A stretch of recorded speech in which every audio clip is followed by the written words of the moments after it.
back, everybody. Today is the 14th of June, and it is absolutely remarkable out.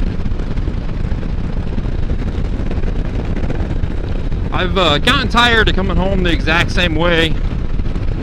I've been at this office now for just over a year, and there's not too many different ways I can change it up.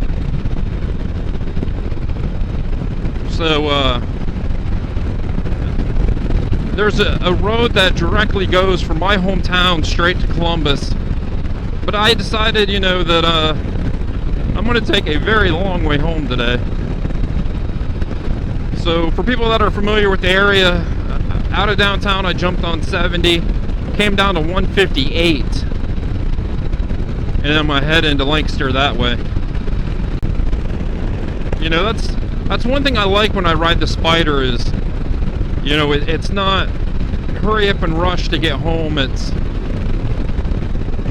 if I want to find a new road or take my time or take a different way home, this is when I can do it, and I can enjoy not only getting home, but then I can also get a ride in too. So it, kind of win-win. So I've been asked, how a Spyder handles, and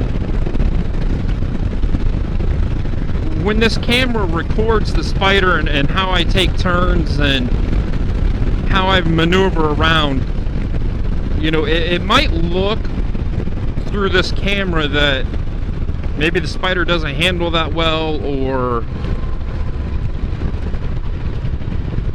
I run over left to center quite a bit, or I run off the edge of the road, to get the Spyder around the corner.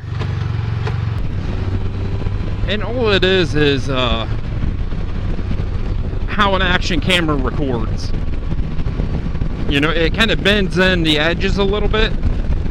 So if I ride right here, it might look like I'm right on that line, and I'm not. I'm a good foot and a half from it. So a lot of what you see when I get close to the yellow line is actually just the camera.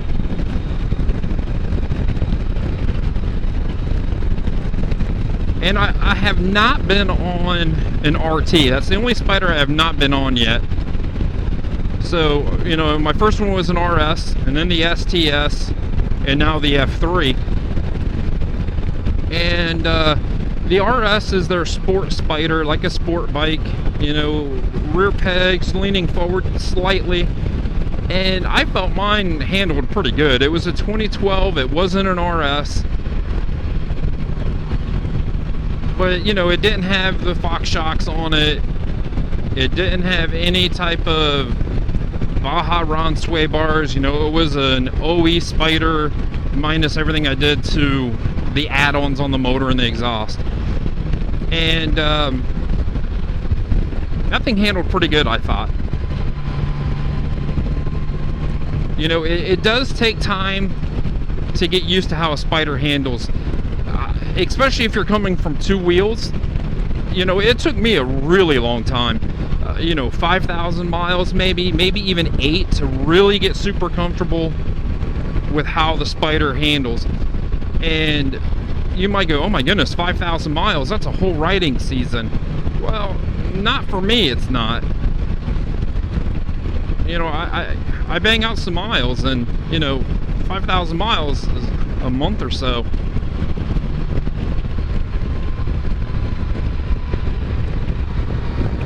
So I liked the position. I liked how you sat on the RS. Semi truck. Oh, he's even got they're barely opening to let the exhaust out. Isn't that just silly?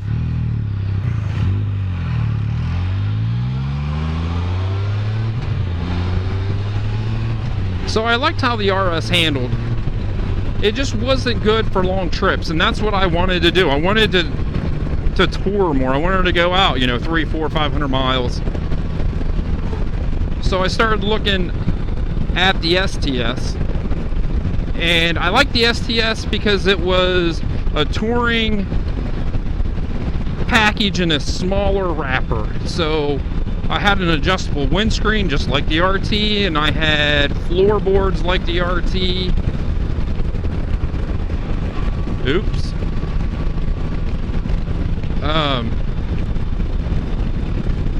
It had the radio. It was everything I was looking for, hoping it was everything I was looking for.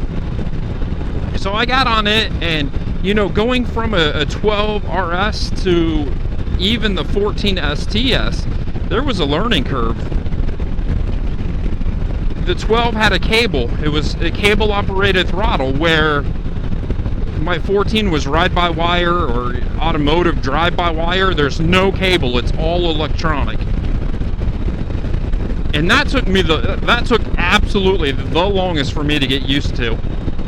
And then going from pegs, kind of like rear sets, to a floorboard right underneath you, it felt like it didn't handle as good. But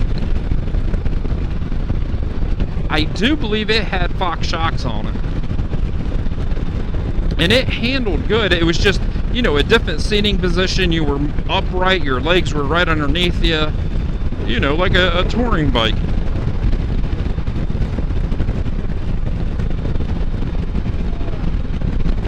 And then, I got the F3, and it's their cruiser, and, the feet are forward. And by far, I think this one handles the best out of all three of them. You get that big 1330, it's low in the frame, low center of gravity.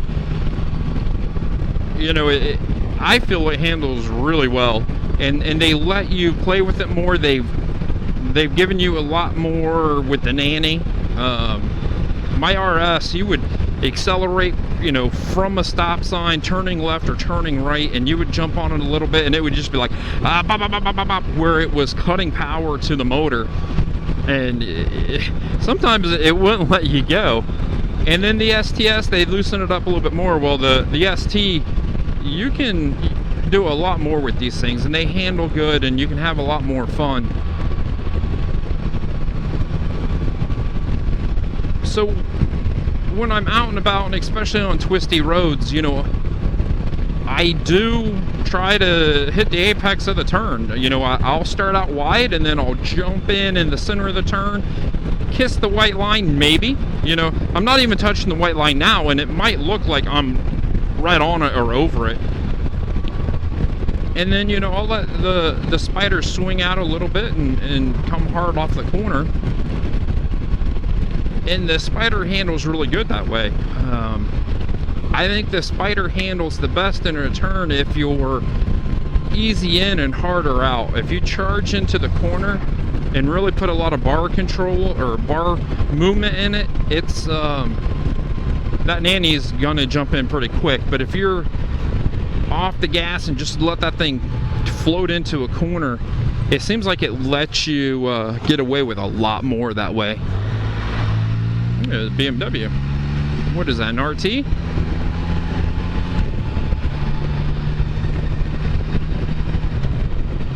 So, I feel a Can-Am Spyder handles really good.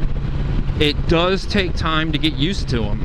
40-45 minutes on a test ride is not long enough to get used to how these things handle. It is light bar pressure, like that much bar pressure. You can put your finger on it, and that's all the bar pressure you need. So those of you that are looking at a Can-Am Spyder, and you hear people say they don't handle well and they're hard to ride,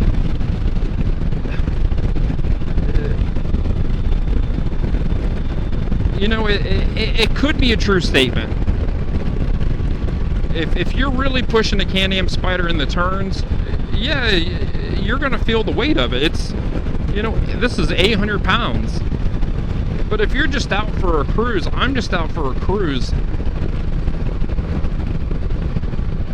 it's to me, it's really comfortable. It's easy to ride. The wind doesn't affect it as much because of the weight and how low it is. It's silly when someone that's used to two wheels, let's just say motorcycle.com, they have editors and they have people that test ride these things and motorcycles. Just just like any motorcycle, it takes time to learn that motorcycle. You know, if you go from a Harley to a Honda Shadow, you know, they're going to handle a little bit different. You know, if you go from a Goldwing to a Trike, it's going to handle differently. So if you go from 2 wheels to a Can-Am Spyder, you know, they're not going to know how to ride one of these things to get the most out of it. So if you ride one of these things, you got to give it some time. You really do. It's, I don't want to say it's an acquired taste. It just, they handle differently, and you know, you don't have to put I mean, you can just rest your hands. Well, I'm gonna get off the gas if I do that, but you know, just the weight of my hand is all you need on something like this. And it's gonna track beautifully down the road. You know, my first 2 Spyders, even going from the RS to the STS, I was doing this. I mean, I'm being dramatic right now, but I couldn't keep the thing straight. And especially with the RS, I don't know how many times I asked myself or told myself, what is going on? Why did you get this? This thing's a total piece of crap. It handles horrible. And you know, it did at first, but you know, preloading the front shocks, they're adjustable, and it made all the difference in the world. And then you just get used to the bar pressure and how much bar pressure you need.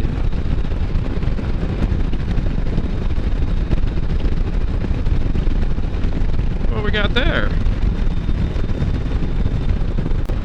So don't be discouraged if you really want a Can-Am Spyder to fit you, and the first time you get on one,